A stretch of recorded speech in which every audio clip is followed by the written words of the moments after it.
1 മണിക്കൂർ 2 മണിക്കൂർ വരിയിൽ നിന്നിട്ടാണ് സ്വന്തം അച്ഛൻ്റെ മുഖം കണ്ടത്. എന്തൊരവസ്ഥയാണെന്ന് നമ്മളൊന്ന് ആലോചിക്കണം. ഇന്നും നമ്മുടെ മുരളിക്കുള്ള ഒരു സ്നേഹം ജയൻ്റെ കുടുംബക്കാർക്കില്ല. ജയൻ്റെ ആ ഒരു വീട് ഒരു സ്മാരകമാക്കാനോ അല്ലെങ്കിൽ അതവിടെ നിലനിർത്താനോ അല്ലെങ്കിൽ ആ ഒരു കാറ് അവർക്കവിടെ സംരക്ഷിക്കാനോ കുടുംബക്കാർക്ക് കഴിഞ്ഞില്ല. കുടുംബക്കാരെല്ലാം അടിച്ച് നിരത്തി നശിപ്പിച്ച് കളഞ്ഞു. എത്ര അമൂല്യ വസ്തുക്കളാണെന്നറിയാം. ഇന്നിപ്പോൾ ആ കാറുണ്ടെങ്കിൽ കോടിക്കണക്കിന് രൂപയ്ക്ക് ആ കാറ് വാങ്ങിക്കാൻ ആളുണ്ട്. പക്ഷെ അതിനൊന്നും നമുക്കിവിടെ ആർക്കും അതിന് നേരമില്ല. ഏതോ തമിഴ്നാട്ടിൽ ആ കാറ് കിടന്ന് തുരുമ്പിച്ച് നശിച്ചു പോയി. പക്ഷേ ഒരു കാര്യം, ജയന് അങ്ങനെ ഒരു അവിഹിതം ഉണ്ടെങ്കിൽ ഒരു കാരണവശാലും വീട്ടുകാർ ആ അവിഹിതം ഉണ്ടെന്ന് തുറന്ന് പറയില്ല.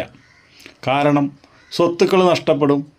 അതുപോലെ തന്നെ ജയനുണ്ടാടുന്ന ഒരു ഇമേജ് നഷ്ടപ്പെടും. ജയനെ സംസ്കരിച്ച സ്ഥലം പോലും ഇന്നിപ്പോൾ അവിടെ ഒന്നും കാണാനില്ല. ആ സംസ്കരിച്ച സ്ഥലം നമ്മുടെ മുരളി നിന്ന് കാണിച്ചു തരുന്നുണ്ട്. ആ കാണിച്ചു തരുന്നിടത്ത് ഒരു വലിയൊരു മൺകൂനിയാണ് കാണുന്നത്. അതിൻ്റെ ആ ഭാഗത്താണ് ജയനെ സംസ്കരിച്ചതെന്ന് പറയുന്നത്. അതുപോലും സംരക്ഷിക്കാനായിട്ട് കുടുംബക്കാർക്ക് കഴിഞ്ഞില്ല. അപ്പോൾ ഒന്നൊരു സ്മാരകമാക്കാനോ ജയൻ്റെ വസ്തുക്കൾ സൂക്ഷിക്കാനോ അല്ലെങ്കിൽ ഈ മുരളി തന്നെ ജയൻ്റെ മകനാണോ എന്ന് തിരിച്ചറിയാനുള്ള ഒരു DNA ടെസ്റ്റ് പോലും അവർ ഇന്ന് വരെ ചെയ്തിട്ടില്ല. അതെന്താ ചെയ്യാത്തത്?